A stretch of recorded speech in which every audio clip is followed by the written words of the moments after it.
Petikan Alkitab untuk khotbah pada malam ini adalah daripada Kejadian 1 ayat 22 ayat 20 hingga 23. Berfirmanlah Allah, hendaklah berkeriapan makhluk yang hidup di dalam air, dan hendaklah burung-burung berterbangan di ruang cakrawala di atas bumi. Maka Allah menciptakan pelbagai binatang laut yang besar dan segala jenis hidupan yang bergerak, yang berkeriapan di dalam air dan segala jenis burung yang bersayap. Dan Allah melihat semua itu baik. Lantas Allah memberkati kesemuanya sambil berfirman, berkembang biaklah dan penuhilah air dalam laut, dan hendaklah bertambah banyak burung di bumi. Malam muncul lagi dan disusuli pagi, dan itulah hari yang kelima. 샬롬 성가래와 니시오 오케스트라의 찬양과 연주가 있겠습니다. 사랑하는 성도 여러분, 전 세계 및 전국의 지교회 성도 여러분, 지성전 성도 여러분, 전 세계 인터넷을 통해 예배드리는 모든 성도 여러분. Saudara dan saudari yang saya kasih, ini adalah penjelasan tentang kejadian sesi ke-39. 이 시간에는 창조 다섯째 날의 역사를 Bagaimana 말씀드리겠습니다. perasaan anda apabila mendengar tentang kerja penciptaan oleh Tuhan Yang Maha Kuasa? 여러분은 어떤 마음으로 듣고 Seorang dewasa 계십니까? dan seorang kanak-kanak mempunyai perbezaan besar dalam pengetahuan dan kebijaksanaan. 지식이나 지혜가 Begitu juga terdapat jurang yang sangat besar dalam pengetahuan biologi antara seorang bergelar doktor falsafah dalam bidang biologi dengan seorang murid darjah 1. 많이 차이나지 않겠습니까? Oleh itu, sejauh manakah bezanya pengetahuan dan kebijaksanaan antara Tuhan Sang Pencipta dengan manusia yang hanyalah makhluk ciptaannya? Kedalaman pengetahuan seorang pelajar sekolah rendah langsung tidak dapat dibandingkan dengan seorang doktor. 1 Korintus 1 ayat 25 menyatakan, kebodohan Allah lebih bijak daripada kebijaksanaan manusia. Kelemahan Allah lebih kuat daripada kekuatan manusia. Tiada kebodohan dalam Tuhan. Namun saya berasa tersentuh melihat bagaimana Tuhan Bapa menggunakan ungkapan kebodohan untuk menjelaskan perkara ini. Yesaya 55 ayat 8 hingga 9 juga menyatakan, sesungguhnya rancanganku bukanlah rancanganmu, dan jalanmu bukanlah jalanku. Demikianlah firman Tuhan. Setinggi langit di atas bumi, demikianlah tingginya jalanku daripada jalanmu, dan rancanganku daripada rancanganmu. 내 길은 너희 길보다 높으며 내 생각은 너희 생각보다 높으니라 하셨지요. Dalam batas pengetahuan manusia terdapat hak untuk memahami kerja penciptaan oleh Tuhan. Hal ini seperti kesukaran dirasai oleh seorang murid sekolah rendah apabila dia membaca penerbitan khas dalam bidang biologi. Namun begitu, bayangkan murid sekolah rendah ini cuba menggunakan segala pengetahuannya untuk menerangkan buku khas biologi itu. 책 속에 나오는 그림들만을 보고 Apabila dia cuba menjelaskan angka-angka dalam buku itu berdasarkan pemikiran sendiri, penjelasannya pasti tidak betul. Penjelasan kanak-kanak itu mungkin akan kelihatan lucu bagi seorang profesor. Malangnya, hal inilah yang sedang berlaku. Banyak orang berfikir dan bercakap seperti kanak-kanak itu. Sebagai contoh, mereka mengumpulkan cebisan-cebisan pengetahuan dan menciptakan hipotesis tentang asal-usul kehidupan. Mereka sepatutnya percaya bahawa Tuhan menciptakan segala sesuatu, tapi mereka tidak suka untuk menerima Tuhan dalam hati mereka, lalu menciptakan teori-teori yang tidak masuk akal. Tuhan Sang Pencipta pasti berasa sedih terhadap orang seperti ini. Hal ini seperti seorang doktor yang berasa kasihan mendengar penjelasan seorang kanak-kanak. Jika anda membaca kitab Ayub dalam Alkitab, anda akan mendapati proses bagaimana seorang lelaki bernama Ayub mematahkan kebenaran diri dan kerangka pemikiran sendiri, lalu akhirnya mempunyai rasa hormat dan takut kepada Tuhan dengan segenap hatinya. Khususnya dalam Ayub bab 38 hingga 41, kita menemukan firman Tuhan yang difirmankan oleh Tuhan sendiri kepada Ayub untuk membantu Ayub mengendari kebenaran. Tuhan berfirman kepada Ayub tentang kerja penciptaan yang menakjubkan yang tidak dapat difahami dengan pengetahuan dan kebijaksanaan manusia. Melalui makhluk ciptaannya seperti kambing gunung, keledai liar, burung unta, kuda dan Raja Wali, Tuhan berusaha membantu Ayub mengendari batasan dan kejahilan manusia. Apabila Ayub mendengar firman Tuhan ini, akhirnya dia sujud di hadapan Tuhan. Dia menyadari betapa bodohnya dia kerana cuba berdebat dengan Tuhan yang Maha Kuasa. Ayub 42 ayat 1 hingga 3 menyatakan, jawab Ayub kepada Tuhan, aku tahu bahawa engkau sanggup melakukan apa-apapun dan rancanganmu tidak dapat dicegah. Firman-Mu, siapakah ini yang meragukan himmahku dengan tidak berpengetahuan? Itulah sebabnya aku telah menyatakan apa yang tidak ku fahami, hal yang terlalu ajaib bagiku yang tidak ku ketahui. Saya berharap tidak ada seorang pun antara orang mendengar firman ini yang mengaburkan akal dengan kata-kata yang bodoh. Janganlah anda menilai kerja penciptaan oleh Tuhan dalam kerangka pengetahuan anda sendiri. Anda menjadi benar-benar bijaksana apabila anda membentuk semula pengetahuan anda berdasarkan firman Tuhan sebagai standar.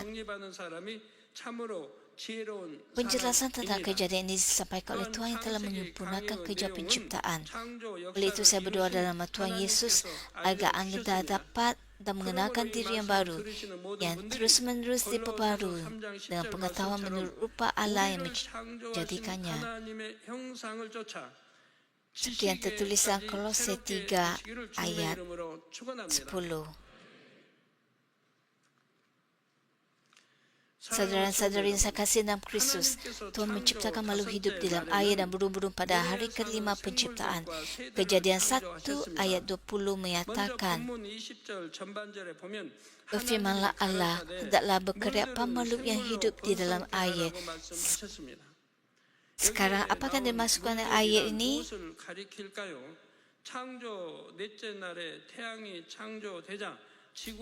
Saya telah menjelaskan bahawa terdapat tanda-tanda yang muncul di bumi apabila matahari diciptakan pada hari keempat penciptaan. Tanda-tanda ini boleh dikategorikan kepada dua, fenomena atmosfera dan pergerakan geologi. Akibat daripada kedua-dua ini, air dapat ditemui di daratan kering juga. Hal ini berlaku kerana air laut menguap oleh haba cahaya matahari, naik menjadi awan, lalu awan ini membawa hujan ke banyak bahagian bumi. Tambahan pula disebabkan oleh pergerakan geologi, gunung ganan dan lembah-lembah terbentuk. Hujan dari langit membentuk aliran air yang mengalir melalui lembah-lembah. Pada masa itu belum ada jumlah air yang mencukupi untuk membentuk sungai-sungai besar. Tetapi banyak sungai dan aliran air telah wujud. Selain itu, air meresap ke dalam tanah menjadi air bawah tanah. Dan apabila air berkumpul pada lekukan permukaan bumi, kolam besar dan kecil terbentuk. Dengan cara ini, air wujud dalam pelbagai bentuk bukan sahaja di laut tapi juga di darat. Dan hal ini dinyatakan sebagai air dalam petikan tersebut. Tuhan berfirman, hendaklah berkeriak makhluk yang hidup di dalam air. Oleh itu, air bukan saja di laut tapi juga di darat dan makhluk hidup akhirnya dapat berkembang biak di dalam air. Mazmur 104, 10 hingga 13 menyatakan, dia menghantar mata air ke perlembahan yang mengalir di antara bukit bukau. Mata air memberikan minuman kepada setiap binatang di padang. Kedai-kedai liar menghilangkan dahaganya. Di sisinya burung-burung angkasa membuat sarang dan menyanyi di cabang-cabang pokok. Dia mengairi bukit bukau dari ruang-ruang atasnya. Bumi berpuas dengan buah hasil kerjanya. Oleh sebab ada air di darat seperti yang telah disediakan oleh Tuhan, pelbagai jenis binatang dapat hidup di sana dan segala sesuatu diisi oleh kehidupan. Seperti yang dapat anda lihat, air merupakan elemen terpenting bagi makhluk hidup untuk bertahan. Bumi tempat kita hidup ini merupakan model yang direka dengan merupai kerajaan Tuhan, kerajaan syurga. Di sana terdapat sungai air hidup. Air hidup ini mengalir dari tata Tuhan dan mengelilingi sungai dari Yerusalem baru hingga ke Firdaus. Segala sesuatu di sungai juga Segala sesuatu di syurga juga dapat dipenuhi dengan tenaga berkat air hidup yang berasal daripada tata Tuhan. Ketika menciptakan bumi, Tuhan membolehkan air hidup ini mengalir ke bumi dan menjadikannya sumber segala air. Selain itu, ketika menciptakan makhluk hidup di bumi, Tuhan menjadikan makhluk hidup tidak dapat bertahan tanpa air. Tuhan memastikan semua makhluk hidup mendapatkan elemen penting untuk kelangsungan hidup daripada air. Dengan kata lain, Tuhan meletakkan kuasa yang dapat mengekalkan kehidupan ke dalam air. Hal ini juga sama dalam pengertian rohani. Seperti makhluk hidup yang tidak dapat bertahan tanpa air, manusia yang terdiri daripada roh, jiwa dan tubuh juga memerlukan air rohani untuk terus hidup. Air rohani ini merujuk kepada firman Tuhan yang memungkinkan kita menerima hidup yang kekal. Itulah sebabnya dalam Yohanes 4 ayat 14, Yesus berkata, "Tetapi sesiapa minum air yang kuberikan kepadanya nanti, tidak akan dahaga lagi selama-lamanya. Air yang kuberikan itu akan menjadi mata air dalam dirinya dan memberinya hidup yang kekal."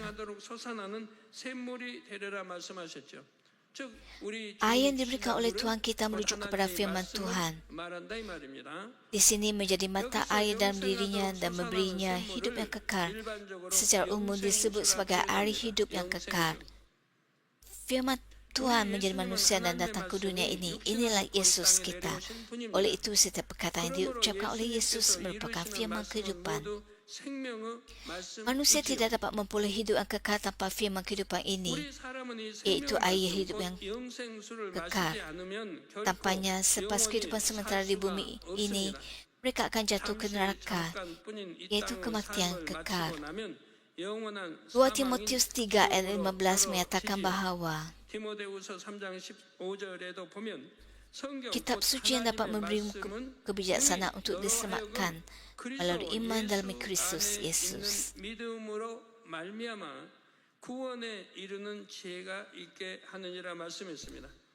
Oleh sebab manusia memberi roh, mereka hanya dapat memperoleh hidup yang kekal apabila diberikan air rohani, iaitu firman Tuhan.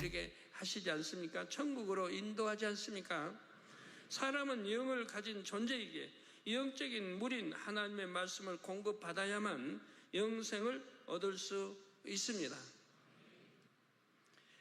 또한 세상에서 아무리 많은 것을 가져도 하나님의 말씀이 없는 사람은 여전히 그 마음이 Firman ini memberikan hikmat yang membawa kepada keselamatan melalui iman dalam Kristus Yesus. Firman ini menuntut kita kepada keselamatan dan ke syurga. Tidak kira berapa banyak perkara duniawi yang dimiliki oleh seseorang, dia akan tetap berasa kosong dalam hatinya jika tidak memiliki firman Tuhan dalam dirinya. Tidak kira setinggi mana kedudukan di dunia ini, tanpa firman Tuhan dia tetap akan berasa hanya kekosongan dalam hatinya. Tidak kira sebanyak mana pengetahuan yang dimiliki, dia tetap akan mempunyai soalan-soalan yang tidak terjawab dalam hatinya tanpa firman Tuhan. Jika anda berasa kecewa semasa mendengar khutbah ini sekarang, hal ini bermaksud bahawa anda tidak memahaminya dari perspektif rohani dan hanya memahaminya dari sudut pandangan fizikal. Punca segala masalah manusia terletak pada hakikat bahawa mereka tidak memiliki air rohani, iaitu firman Tuhan. Sebagaimana yang mempunyai roh, manusia diciptakan sejak awal untuk hanya dapat bertahan hidup apabila diberikan air rohani. Oleh itu, anda harus mencari penyelesaian bagi setiap masalah berdasarkan firman Tuhan. Saya berharap anda akan mendambakan firman Tuhan seperti rusa merindui air sungai dan anda menjadikannya sebagai makanan rohani anda. Saudara dan saudari yang saya kasih dalam Kristus, dalam Kejadian 1 ayat 20, Tuhan berfirman, "Hendaklah burung-burung berterbangan di ruang cakrawala di atas bumi." Ruang cakrawala di atas bumi merujuk kepada langit fizikal, iaitu atmosfera yang dapat dilihat dengan mata. Syukur atas kerja penciptaan pada hari keempat, atmosfera telah menjadi stabil. Tuhan menjadikan atmosfera itu sesuai untuk makhluk hidup bernafas dan kemudian dia menciptakan burung-burung menurut jenisnya. Kemudian Tuhan berfirman kepada ikan dalam Kejadian 1 ayat 22, "Berkembang biaklah dan penuhilah air di dalam laut." Anda dapat melihat bahawa pada ketika itu sudah terdapat banyak laut apabila makhluk hidup diciptakan. Ketika Tuhan membiarkan air berkumpul dan darat muncul, hanya ada satu laut dan satu daratan. Laut terbentuk di sekitar kutub utara dan darat kekal utuh di kawasan kutub selatan. Namun begitu selepas matahari, bulan dan bintang-bintang diciptakan pada hari keempat, bumi mula bergerak sendiri dan tanda-tanda mula muncul. Kemudian daratan yang terdahulunya satu mula terbelah dan berpecah menjadi beberapa bahagian disebabkan gabungan daya tarikan matahari dan bumi. Pada hari kelima penciptaan, laut sudah terbahagi menjadi banyak laut. Untuk mempunyai banyak laut, daratan mesti terlebih dahulu berpecah menjadi beberapa bahagian. Namun begitu kerja penciptaan ini berlaku dalam tempoh yang sangat singkat antara hari keempat dan kelima penciptaan. Daratan yang asalnya satu terbelah menjadi banyak bahagian. Beberapa antara yang terbesar daripada daratan dan menjadi pulau besar. Akibatnya terbentuklah banyak laut. Para saintis mengatakan bahawa kerja ini berlaku dalam tempoh puluhan juta tahun. Namun begitu Tuhan berfirman bahawa sebahagian besar kerja ini berlaku antara hari keempat dan kelima penciptaan. Apabila anda memahami aliran masa rohani di dalam ruang rohani yang dikelilingi cahaya asar, segala sesuatu dapat terjadi dalam tempoh yang singkat. Oleh sebab anda telah mendengar tentang dunia rohani dan mengalaminya dengan jelas, anda hanya perlu percaya dan mengatakan amin bagi khutbah ini. Namun begitu, orang yang tidak mempunyai pemikiran dan pengetahuan seperti ini tidak dapat mengatakan amin kerana perkara rohani tidak sesuai dengan pemikiran dan pengetahuan mereka dan hanya membuatkan mereka bingung. Oleh sebab anda percaya, anda mengatakan amin. Berapa kalikah anda telah melihat tanda-tanda dan keajaiban yang sukar difahami? Anda akan terus melihatnya pada masa hadapan. Anda selalu melihatnya. Rupa daratan dan lautan pada hari kelima tidak sama seperti yang ada pada hari ini. Hanya kerangka asas yang telah disediakan untuk membentuk 5 lautan dan 6 benua yang ada sekarang. Selama 6 hari penciptaan, Tuhan telah menetapkan kerangka asas bagi persekitaran terbaik untuk manusia. Kerangka asas ini berubah sedikit demi sedikit dan tempoh yang sangat lama sehingga mencapai bentuk seperti pada hari ini. Itulah sebabnya makhluk hidup tidak terlalu terkesan olehnya. Mungkin kedengar aneh bahawa penciptaan sebesar ini hanya berlaku hanya dalam 4 hingga 5 hari. Tapi anda akan memahaminya kerana anda telah belajar tentang pergerakan ruang rohani. Dan hal ini sebenarnya mudah bagi Tuhan. Hal ini bermaksud bahawa cahaya memerlukan beberapa tahun cahaya atau ratusan tahun cahaya untuk sampai ke bumi. Dapat tiba seketika jika menggunakan pergerakan ruang rohani.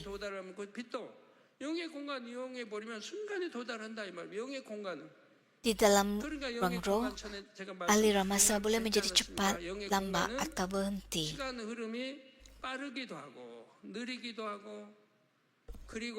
Di dalam ruang roh, masa dapat dikawal dengan bebas. Jika daratan telah terbelah atau bergerak secara besar-besaran selepas kerja penciptaan selesai, apakah yang akan terjadi kepada makhluk hidup di atasnya? Hal ini akan menjadi sukar bagi makhluk hidup untuk bertahan dalam perubahan persekitaran yang cepat. Sebagai contoh, penguin hidup di kawasan sejuk di kutub. Kebanyakan monyet hidup di kawasan tropika berhampiran khatulistiwa. Setiap binatang mempunyai niche dan memerlukan iklim serta persekitaran yang sesuai untuk hidup. Hal ini juga sama dengan makhluk hidup yang tinggal di laut. Anda dapat mengesahkannya daripada fakta bahawa jenis ikan yang ditangkap adalah berbeza mengikut suhu air laut. Bahkan bagi spesies ikan yang sama, rasa dan namanya boleh berbeza bergantung kepada laut mana ikan itu berasal.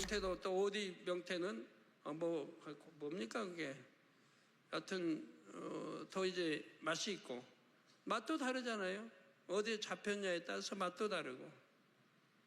Sebagai contoh, ikan kurau 전 kuning. 세상 이게 단어가 안 쓰니까 이 얼른 안 떠올라와서 그러네. Kurau 뭐 무슨 Yongwan 명태? 뭐 yang 명태라고 dikenali sebagai 그러나? gurbi 뭐라 그러죠? adalah terkenal di Korea. 황태? 황태 말. 어떤 조기, 그 조기인가? 굴비? 예, 어디 굴비가 제일 맛있다고요? 영광굴비. 그래, 굴비도 영광굴비. Dengan demikian, spesies binatang berbeza-beza bergantung kepada tempat 그 asalnya. 영광에서 잡았다고 그건 맛이 다르고 또 다른데 그런 것도 그렇고 어종도 그렇고 영광에 잡히는 굴비가 저 속초에서도 잡히나요? 속초. Begitu juga semua binatang dan tumbuhan mempunyai persekitaran yang sesuai untuk hidup. 모든 동물과 식물은 그들이 살기에 Kerangka 적합한 asas daratan dan 환경이 lautan 있습니다. yang menyediakan persekitaran hidup yang sesuai 자, 이처럼 bagi makhluk 생물이 hidup telah 살기에 diselesaikan 적합한 환경을 sebelum kerja 제공하는 penciptaan hari 육지와 kelima. 바다의 기본적인 틀은 이미 다섯째 Saudara-saudari yang saya 창조 kasih dalam Kristus, 역사 전에 Kejadian 말씀하셨지요. 1 ayat 21 menyatakan, 본문 21절을 보면 하나님이 큰 물고기와 maka Allah menciptakan 물에서 pelbagai binatang laut yang besar dan segala 움직이는 jenis 모든 생물을 hidupan yang 그 bergerak, 종류대로 yang berkeriapan di dalam 날뛰는 air, 모든 그 dan segala 종류대로 jenis burung yang bersayap. 하나님의 Dan Allah 보시기에 melihat semua 좋았다라고 itu 했습니다. baik. 하나님께서는 생명체가 Tuhan mula-mula 살기에 menciptakan 적합한 persekitaran 환경을 hidup yang sesuai 먼저 bagi makhluk 만드신 hidup. 다음 Dan kemudian dia menciptakan binatang menurut jenisnya dalam setiap persekitaran hidup tersebut. 창조하셨습니다. Dengan kata lain, Tuhan memberikan kemampuan kepada setiap binatang untuk bertahan hidup dalam persekitaran yang telah ditentukan. Binatang-binatang yang diciptakan oleh Tuhan pada mulanya tidak mempunyai kejahatan. Hal ini demikian kerana binatang ini diciptakan oleh firman-Nya dengan kuasanya.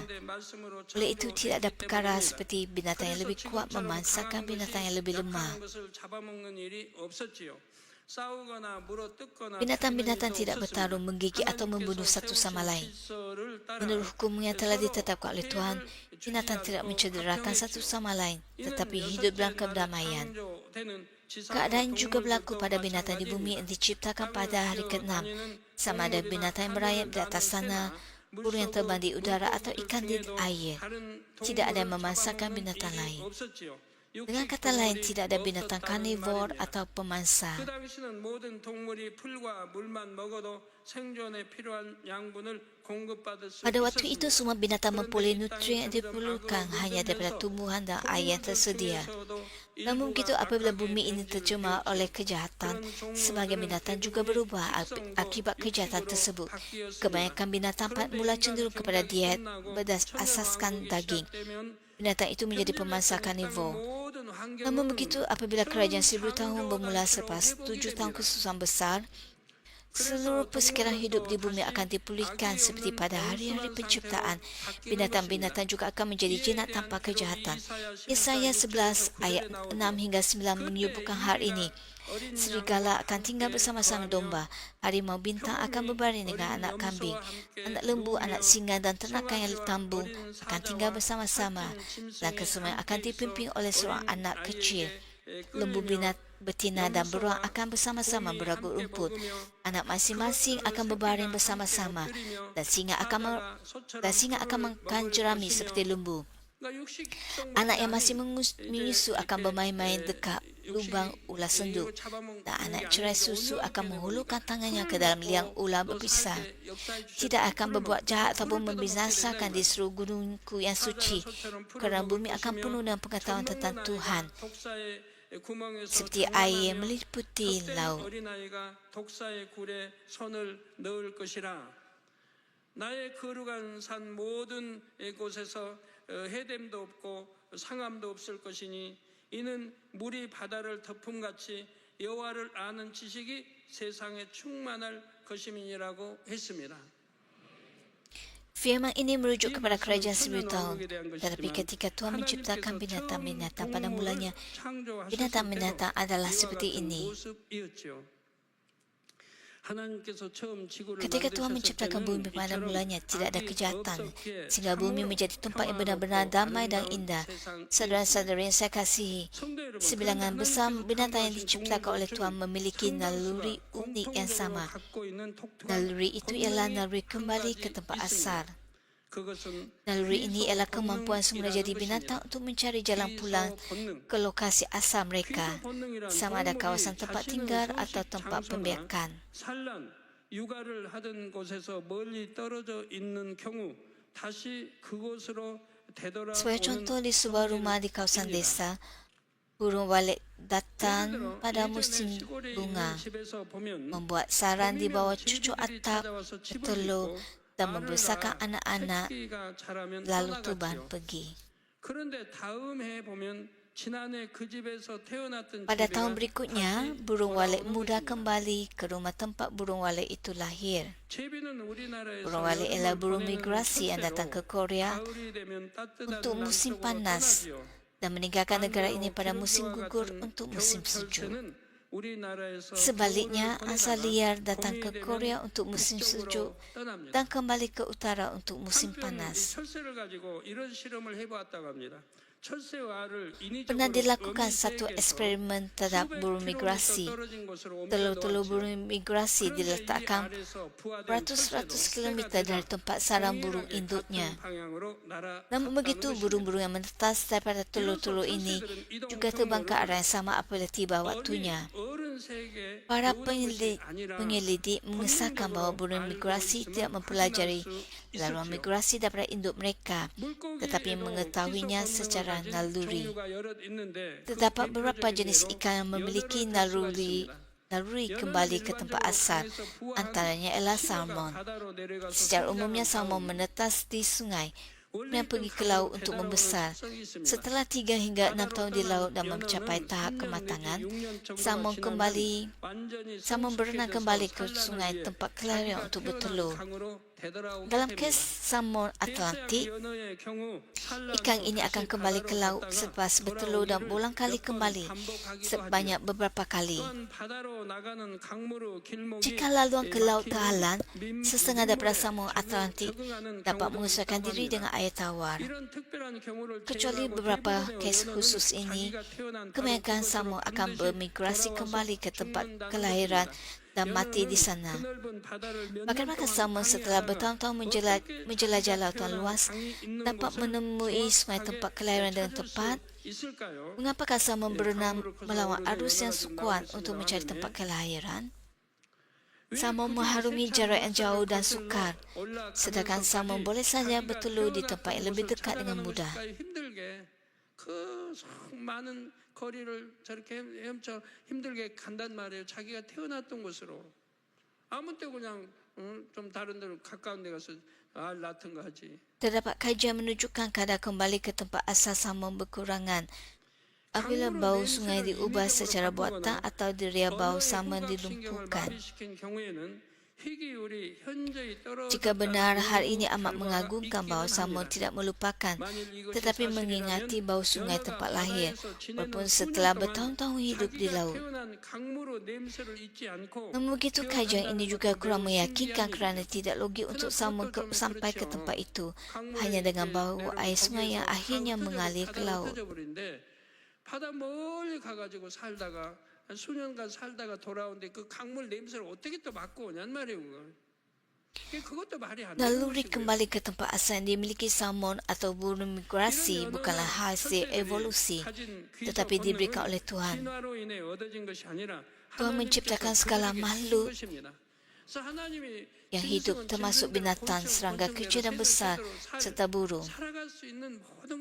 Jika kita memerhatikan anjing liar,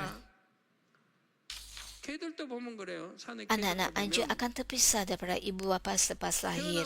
좀 젖띠면 엄마 아빠 다 따로 구분해버리죠. 새끼는 새끼끼리.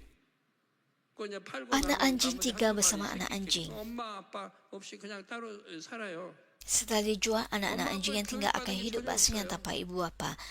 Anak-anak anjing liar ini tidak pernah dididik oleh ibu bapa. Namun begitu, apabila anjing jantan membesar, anjing itu tetap menunjukkan naluri yang sama seperti bapa. Sebagai contoh, apabila anjing jantan dewasa, anjing itu mula menandakan kawasan miliknya. Kawasan itu menjadi wilayahnya. Anjing itu akan berjalan di sekeliling dan menandakan kawasan di sana-sini, di dalam lingkungan pagar rumah. Jika terdapat seekor anjing lain yang terkurung, anjing itu akan pergi ke rumah itu dan menandakan kawasannya. Anjing yang terkurung itu akan menyalak kerana marah. Tapi hal itu tidak menjadi masalah kerana anjing tersebut tidak dapat keluar. Anjing jantan itu akan terus berjalan mengelilingi rumah itu dan menandakan kawasannya. Tiada sesiapa yang mengajarnya. Tetapi naluri itu ada pada anjing jantan.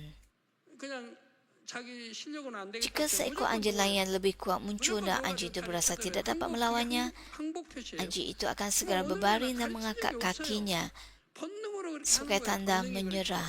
이건 항복의 표시다. 배우고 그런 게 아닌데도 그렇게 한단 말이에요. Tiada anjing yang diajar tentang perkara ini. Hal ini merupakan naluri semula jadi. Dengan cara ini, binatang secara naluri tahu bagaimana bertindak tanpa menggunakan bahasa. Dan binatang secara semula jadi menyesuaikan diri dan keadaan tanpa perlu diajar. Tuhan juga memberikan naluri kembali ke tempat asal kepada manusia.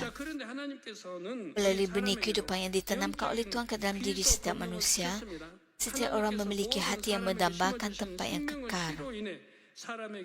Benih kehidupan ini merupakan sebahagian kecil daripada cahaya asal Tuhan yang membuatkan manusia mencari Tuhan dan mendambakan syurga. Apabila benih kehidupan ini terbangun dan dipimpin oleh Roh Kudus, kita dapat kembali ke rumah dengan tepat seperti Salmon.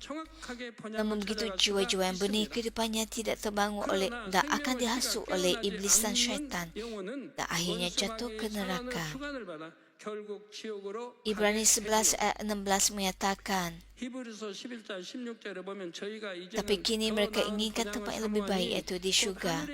Oleh itu Allah tidak malu disebut sebagai Allah mereka. Dia telah menyediakan sebuah kota untuk mereka.